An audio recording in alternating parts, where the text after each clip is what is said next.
Good morning, America. Today we begin with a revelation that us intelligence officials had feared, NATO analysts had predicted, and Ukrainian intelligence has now confirmed. A development that unfolded not over weeks, not over months, but in a matter of hours. Hours that exposed the crumbling facade of Russian military confidence. Hours that revealed Vladimir Putin's growing desperation. Hours that gave Ukraine exactly the opening it needed to strike back with devastating precision. What the Kremlin did this week crossed a line that Western capitals had hoped would hold, a line that separates calculated aggression from the kind of panicked decision-making that comes when a leader feels the walls closing in around him. And when that line broke, Ukraine did not hesitate. They responded with speed, with precision, and with a level of tactical sophistication that has left Russian commanders scrambling to explain how they got it so catastrophically wrong. An intercepted phone call obtained by Ukrainian intelligence and now being analyzed by agencies across NATO has given the world an extraordinary glimpse behind the curtain. A glimpse into the mind of a Russian military leadership that is not operating from strength, but from something that looks a lot more like panic. And panic, as we're about to see, is a very dangerous thing. For months now, there had been signals, not official Kremlin announcements, not formal diplomatic communications, just signals that Vladimir Putin was preparing something unusual, something that deviated from the pattern we've come to expect. Russia has been aggressive, yes, but they have been predictable in their aggression. Their military moves have followed a certain logic, a rhythm, almost a script. Attack here, consolidate there, threaten escalation, then pull back, make noise about nuclear weapons, watch the West react, then go quiet again. But what set off alarm bells in Washington, London, and Kyiv this week was that the script went silent. Intelligence analysts who monitor Russian military communications know the indicators all too well. The increase in encrypted traffic between command posts, the unusual movement of strategic assets, the sudden repositioning of air defense systems, the complete silence from channels that usually never stop talking, all of that went quiet. And whenever Vladimir Putin goes quiet, it means something is about to get loud. Western intelligence agencies have spent years learning to read these patterns. They've built sophisticated systems to detect when Russian military behavior deviates from the norm.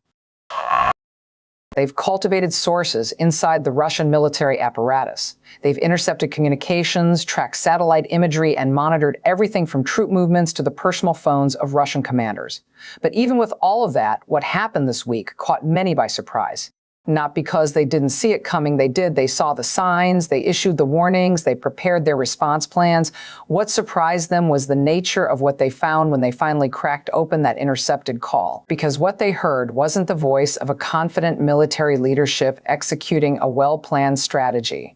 What they heard was desperation. Early Tuesday morning, Ukrainian intelligence services detected what they described as an unusual communication pattern, including encrypted traffic between a Russian forward command post and what analysts believe was a direct line to senior military leadership in Moscow. These are the kinds of communications that Russian forces only use when they are signaling something very specific, an imminent offensive, a major strategic shift, or a response to a crisis that requires immediate decision-making at the highest levels. Ukrainian signals intelligence didn't know which category this fell into or whether it fell into all three at once, but what they did know was that Russia was changing its posture. And when a nuclear-armed power shifts its military posture without explanation, even by the smallest measure, everyone pays attention. What happened next was the result of months of preparation meeting a moment of opportunity. Ukrainian intelligence, working in coordination with Western partners, managed to intercept a phone call between a senior Russian military commander in the occupied territories and an official believed to be connected to Russia's Ministry of Defense. The contents of that call, portions of which have now been shared with select NATO allies, paint a picture of a military operation in disarray. According to sources briefed on the intercept, the Russian commander described a situation that was, in his words, untenable. He spoke of supply lines that had been completely disrupted. He complained about reinforcements that had been promised but never arrived. He expressed frustration with orders that he described as disconnected from reality on the ground. But the most revealing moment came near the end of the call. The commander, apparently believing the line was secure, said something that intelligence analysts have been parsing ever since. They don't understand what we're facing here. They think this is still February 2022. It's not. These people are not the same, and neither are we. That admission that candid acknowledgement from a senior Russian officer that the situation has fundamentally changed represents something that Kremlin propaganda has been desperate to hide. Russia is not winning this war, and increasingly they know it.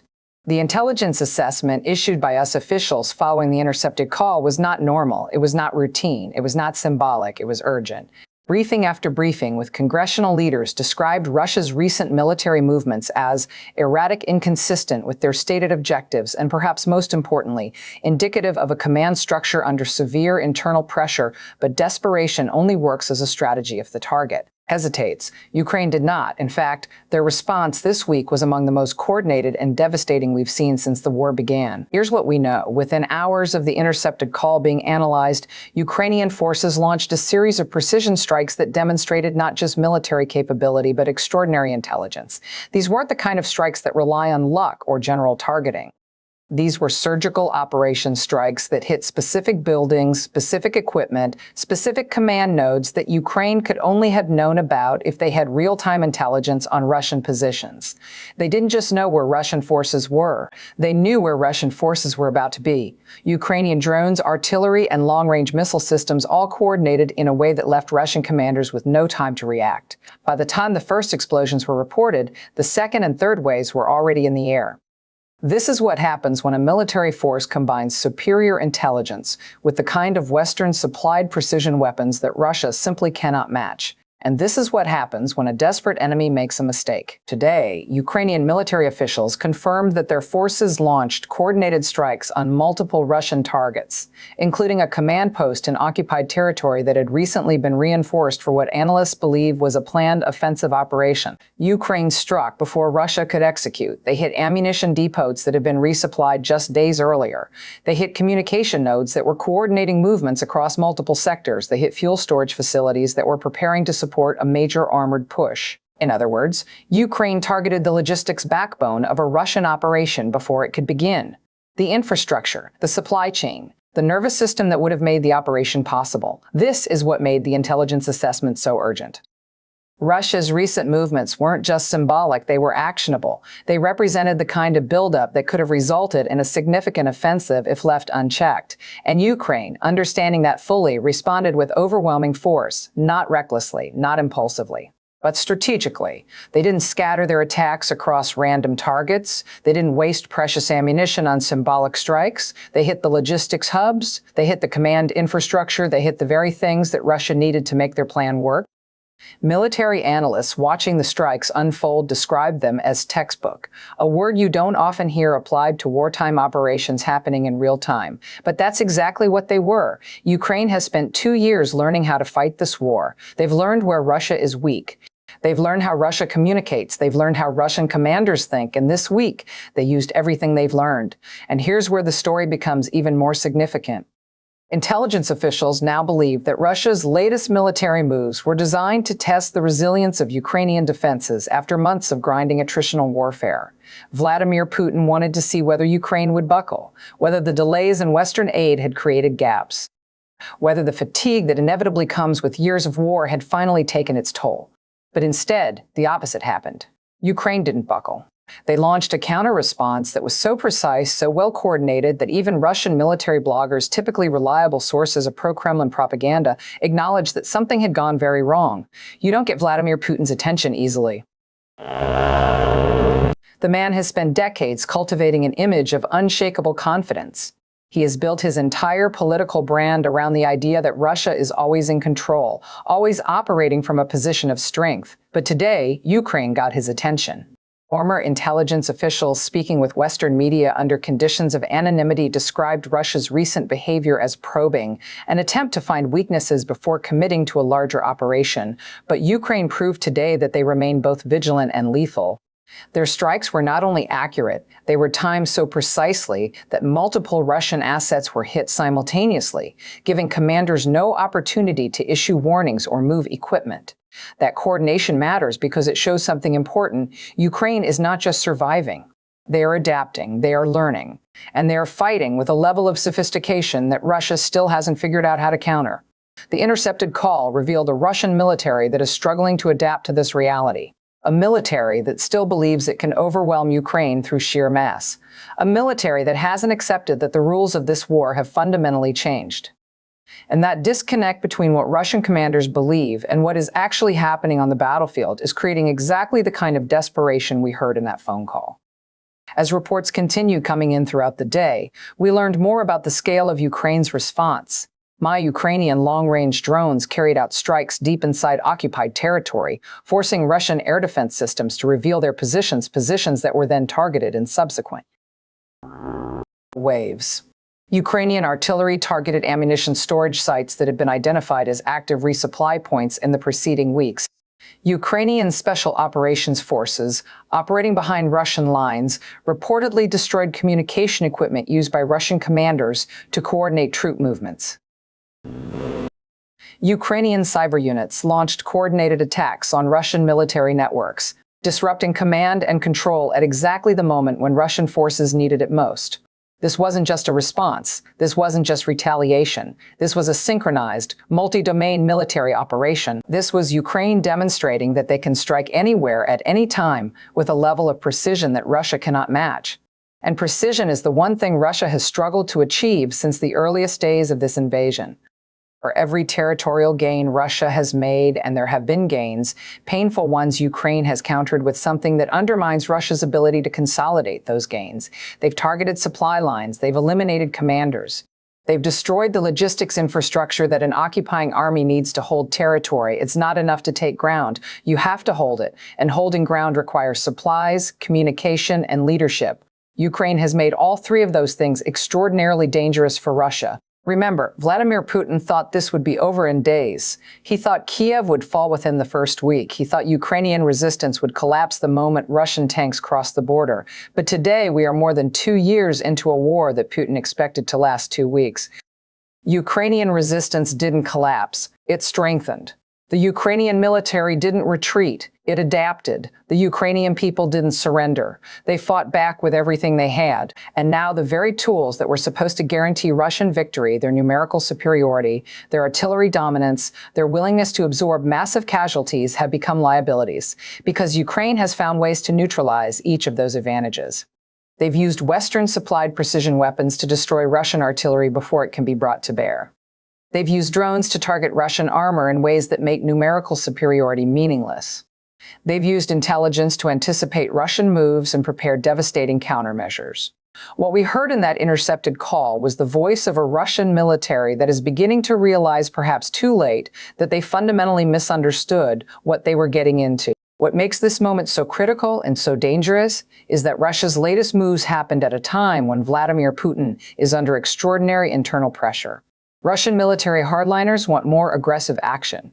They want Putin to fully mobilize Russian society for war. They want the kind of total commitment that Russia has avoided for more than 2 years. Russian oligarchs want the war to end. They want sanctions lifted. They want access to their frozen assets. They want their yachts back. Russian families want their sons home. The mothers of Russian soldiers have become increasingly vocal, a development that Putin has worked hard to suppress. Russian military commanders want clear orders and adequate resources. They want a strategy that makes sense. And based on that intercepted call, they're not getting either.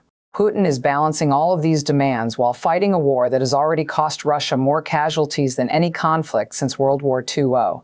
And when leaders in that position make sudden moves, when they deviate from established patterns, they're not doing it from strength. They're doing it from pressure. They're doing it from vulnerability. That's what makes this moment so dangerous. A desperate leader with nuclear weapons is not a stable situation. The intelligence assessment now circulating among NATO allies was designed to signal that the Western alliance is not willing to allow Russian desperation to translate into escalation. Officials said plainly that Russia's recent military movements were inconsistent with stated de-escalation objectives. That is diplomatic language for, we see what you're doing and we're not going to let you get away with it. You don't usually hear that tone from career diplomats unless something serious is at stake. The statement also made clear that NATO continues to support Ukraine's right to defend itself, including with strikes on military targets in occupied territory. That's an important distinction. Ukraine is not attacking Russia. Ukraine is attacking Russian military assets that are being used to occupy Ukrainian land, and under international law, that is entirely legitimate. What's not legitimate is Russia's continued occupation. What's not legitimate is Russia's targeting of civilian infrastructure. What's not legitimate is Russia's systematic destruction of Ukrainian cities. The intercepted call revealed a Russian military leadership that knows they are losing the moral argument, losing the military argument, and increasingly losing the support of their own population. That's a lot of losses for one phone call. Meanwhile, Ukrainian President Volodymyr Zelensky addressed the Ukrainian people in a brief but powerful speech today. He said, "We hear their panic. We see their confusion, and we will use every moment of it," he said. "Our forces have shown once again that Ukrainian courage is more powerful than Russian numbers." And he said, "To those who question whether we can win, watch what we did today, and then ask that question again." These are not rhetorical flourishes. These are statements from a wartime leader who understands exactly how high the stakes have become. Zelensky knows that Ukraine's survival depends on maintaining Western support. He knows that every successful operation strengthens his position in Washington, in Brussels, in every capital where decisions about aid are being made. And he knows that what happened today, the intercepted call, the successful strikes, the demonstration of Ukrainian capability, represents exactly the kind of moment that changes narratives. This is not a stalemate. This is an active, dynamic conflict where Ukraine continues to demonstrate that it can not only defend but attack. And that matters enormously. Here's what makes the situation even more concerning. Russia's latest military moves weren't isolated. Along with the troop repositioning that triggered this week's events, Russian naval forces in the Black Sea have increased their activity despite having lost multiple ships to Ukrainian attacks. Russian cyber units have intensified their attacks on Ukrainian infrastructure, suggesting coordination with military operations. Russian proxy forces in other regions have increased provocative behavior, potentially designed to distract attention from Ukraine. Russian diplomatic channels have gone notably silent, the same pattern that preceded the initial invasion. All of this happened within the same 72-hour window. When Russia moves multiple pieces at once, it means something larger is underway. It means someone in Moscow has made a decision. It means the pattern we've been tracking is about to change. The intercepted call suggested that Russian commanders don't fully understand what that decision is. They're receiving orders that don't make sense to them. They're being asked to execute operations without adequate resources. That's the definition of a military in crisis. Intelligence analysts are now considering several possibilities. One is that Russia is preparing a spring offensive, a last-ditch attempt to achieve some kind of military breakthrough before Western aid fully arrives, and Ukrainian capabilities increase even further. Another is that Russia is attempting to create the appearance of strength in order to improve its negotiating position, a recognition that military victory may no longer be achievable. A third possibility, the one worrying officials the most, is that Russia is attempting to provoke a response that would justify escalation, that Putin is looking for a pretext to do something dramatic, something that would change the nature of the conflict. But today, Ukraine took that card off the table. They didn't overreact. They didn't give Russia the propaganda victory of appearing aggressive. They didn't strike civilian targets or do anything that would undermine international support. They struck military targets with precision at exactly the right moment. That's not provocation. That's self-defense. And there's a very important difference. What we're watching now is a test of resolve. Russia wants to see whether the West will maintain its commitment to Ukraine, whether the political divisions in Washington and Brussels will translate into reduced support, whether Ukraine's partners will buckle under pressure. Ukraine wants to show that it remains capable of not just surviving, but winning, that every delay in aid is temporary, that every Russian advance can be countered. European leaders want to prevent this conflict from expanding. They're watching every move, every statement, every intelligence report with an eye toward preventing escalation. And American officials want to prevent Russia from achieving any kind of victory because they understand that a Russian victory in Ukraine wouldn't end the threat. It would only encourage it. All of these interests converged this week: the intercepted call, the Ukrainian strikes, the Western response. It's all connected, and it all points to the same conclusion. This conflict is entering a new phase, a phase where desperation will drive decision-making, a phase where the old patterns no longer apply. Today, we've heard from intelligence officials who are now monitoring Russian communications around the clock. They say the intercepted call was not an isolated incident. There have been others. Not all of them have been made public, but the pattern is consistent. Russian commanders are frustrated, confused, and increasingly willing to say things on unsecured lines that they would never have said a year ago.